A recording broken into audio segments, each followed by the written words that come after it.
In this video, I'll guide you through how to change the frame rate of a composition in After Effects. We'll keep things simple, clear, and step by step, so even if you're fairly new to the software, you'll be able to follow along without any trouble. Let's start by making sure you're working with the right composition.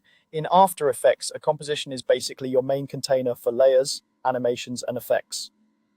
To adjust the frame rate, you first need to tell After Effects which composition you want to change. Look at your timeline panel at the bottom of the screen and click on the composition you want to edit. You'll know it's selected when its name is highlighted and you can see its layers listed in the timeline. If your composition isn't visible in the timeline, check the project panel, usually on the left side of your screen. Find your composition there and click on it once to select it. Either selecting it in the timeline or directly in the project panel will work. The important thing is that After Effects knows which composition you're about to modify. Now that your composition is selected, it's time to open the settings. This is where you can control things like the frame size, duration, and of course the frame rate. Go up to the top menu bar and click on Composition. In the drop-down menu that appears, choose Composition Settings. If you prefer using keyboard shortcuts, you can press Ctrl+K on Windows or Command+K on a Mac.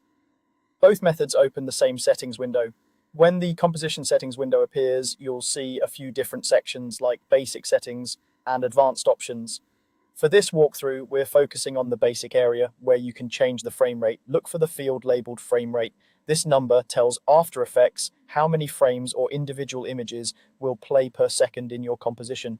Click inside the frame rate box and you can either type a new value or choose from common ones like 24, 30, or 60 frames per second. For example, 24 frames per second is a classic film look and is often used for more cinematic projects.